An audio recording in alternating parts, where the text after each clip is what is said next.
21 मार्च 2026 को उन्होंने हॉर्मूज खोलने के लिए ईरान को 48 घंटे की डेडलाइन दी। इसके बाद 23 मार्च 2026 जब 48 घंटे की पहली समय सीमा खत्म हुई तो ट्रंप ने अचानक से कहा कि ईरान से अच्छी बातचीत हो रही और उन्होंने हमले 5 दिन के लिए टालने का ऐलान कर दिया।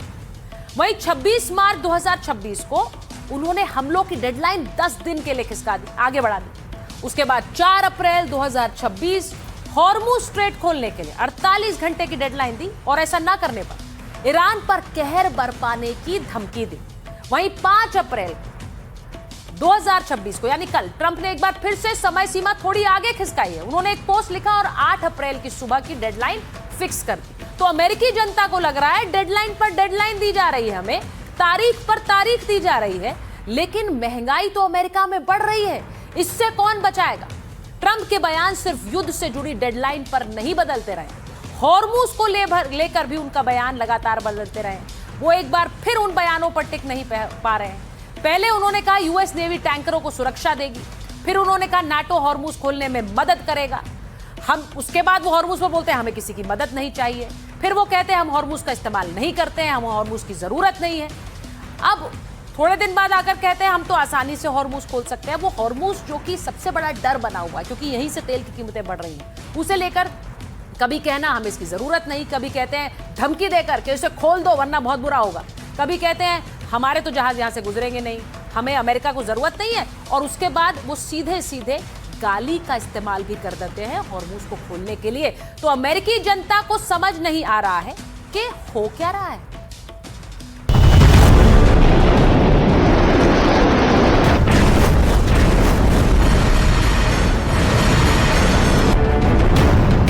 We don't need the Hormuz Strait. We don't need it.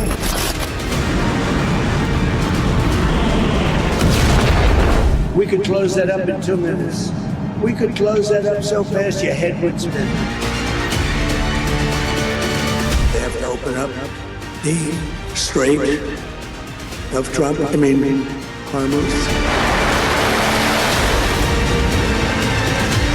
When this conflict is over, the Strait will open up naturally.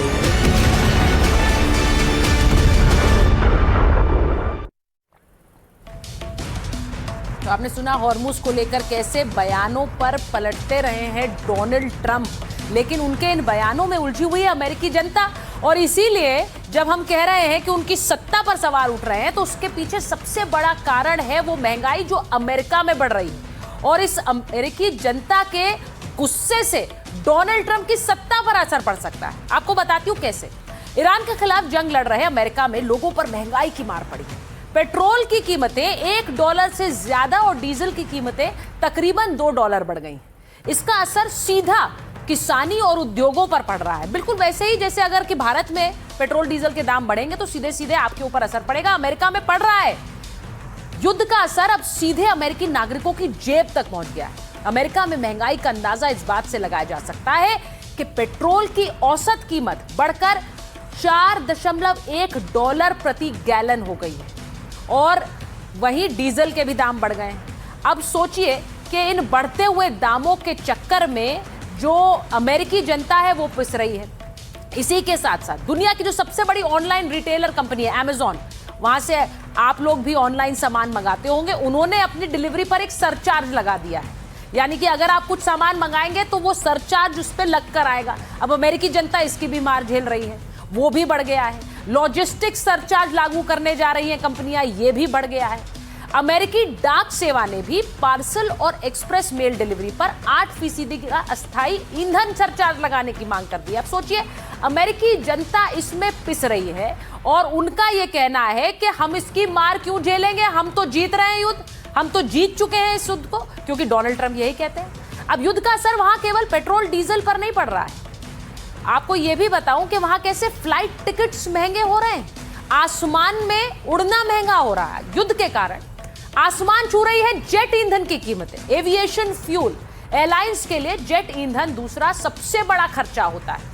United और अमेरिकन एयरलाइंस ने प्रेस कॉन्फ्रेंस की वहां पर और प्रेस कॉन्फ्रेंस में कहा कि महंगे जेट ईंधन का असर है, इसकी वजह से हमें अपनी कीमतें बढ़ानी होंगी। टिकट के दाम बढ़ाने होंगे। एयरलाइंस ने चेक इन बैगेज, जब आप फ्लाइट में जाते हैं बैगेज चेक इन करते हैं, उस पर भी फीस बढ़ा दी है। यानी सिर्फ वहां पर देना, अब ये कोई आप मुफ्त में नहीं कर सकते, वहां वैसे ही फीस लगती है, उसे बढ़ा दिया गया है। ईंधन पर अतिरिक्त 3,720 करोड़ खर्च किए हैं एयरलाइंस ने, ये वो कह रहे हैं। तो अब आसमान में उड़ना भी अमेरिकियों के लिए महंगा हो गया है। इसी के साथ आपको यह भी बताऊं कि अमेरिका में जो हालात पैदा हो गए हैं, इस पूरे संकट की जड़ क्या है? हॉर्मूज है, जिससे होकर दुनिया का 20% तेल गुजरता है। अब जानकार कह रहे हैं कि संकट अगर लंबा खिंचा तो अमेरिका में हालात और बिगड़ सकते हैं। महंगाई की पिक्चर अभी बाकी है।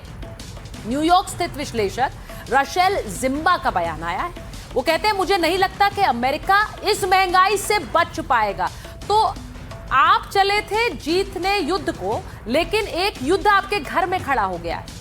वो कहते हैं, पहले भी विशेषज्ञ चिंतित थे, अब और ज्यादा चिंतित है। शिकागो फेडरल रिजर्व बैंक के अध्यक्ष वो भी चेतावनी दे रहे हैं। वो कह रहे हैं, परिवहन लागत बढ़ने से बाकी सामान की कीमत बढ़ेगी। यानी आवाजाही में अगर पैसा ज्यादा खर्च होगा तो जाहिर है सामान की भी कीमत बढ़ जाएगी। दौर आएगा कि उपभोक्ता कीमतें देखकर हैरान रह जाएगा और वो कहेगा, अब सामान नहीं खरीद पाऊंगा। पहले से ही बढ़ती महंगाई और गंभीर हो जाएगी। फरवरी 2026 में अमेरिका की महंगाई दर 2.5% थी। अब तेल की कीमतें $100 प्रति बैरल से ज्यादा हो गई हैं और इसीलिए विशेषज्ञ कह रहे हैं कि महंगाई और ज्यादा बढ़ सकती है। CNN के एक हालिया सर्वे में भी बड़ा खुलासा हुआ। 2/3 अमेरिकी नागरिकों का सर्वे सामने आया है और ट्रंप की नीतियों ने आर्थिक स्थितियों को खराब कर दिया है। यानी डोनाल्ड ट्रंप अब अमेरिकी लोगों का गुस्सा भी झेलेंगे। ईरान का गुस्सा तो वो पहले ही झेल रहे हैं। इसीलिए सवाल उठ रहे हैं कि जो सत्ता बदलने वो चले थे, कहीं खुद की सत्ता न खो। अब बात अमेरिका के उस रेस्क्यू ऑपरेशन की, जिसकी चर्चा पूरी दुनिया में है, लेकिन सवाल भी उठ रहे हैं क्योंकि अमेरिका ने पायलट को बचाने के लिए इतना बड़ा जंगी बेड़ा भेज दिया, जो केवल एक पायलट को बचाने के लिए नहीं, बल्कि एक बड़े मिशन के लिए भी। अब अमेरिका के इस ऑपरेशन पर क्या सवाल उठ रहे हैं, उससे पहले आपको दिखाती हूं कि ईरान की नाक के नीचे से कैसे अमेरिका ने अपना पायलट बचा लिया।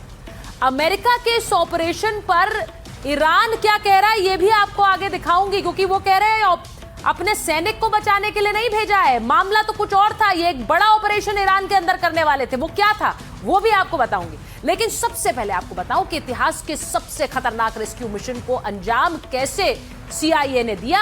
अमेरिकी पायलट को बचाने में कामयाब रही और 17,000 करोड़ का यह पूरा ऑपरेशन था। ईरान में क्रैश हुए F-15 के जब दोनों पायलट्स ने इजेक्ट किया तो ईरानी सीमा में जाकर गिर गया। मेन पायलट को अमेरिका ने पहले ही बचा लिया था, दूसरा पायलट एक पहाड़ी दरार में छिप गया। अब CIA ने यह भ्रम फैलाया, CIA का कहना है कि उन्होंने पायलट को बचा लिया है, लेकिन इसी बीच CIA के अधिकारी पायलट की छिपे होने की सही जगह का पता लगाते रहे। पायलट के पास भी अपनी लोकेशन बताने के लिए एक विशेष बीकन था, जैसा आप देख रहे हैं, संचार उपकरण था। जैसे ही CIA को पायलट की लोकेशन का पता चला, पेंटागन को जानकारी दी गई, एक रेस्क्यू ऑपरेशन चलाया गया।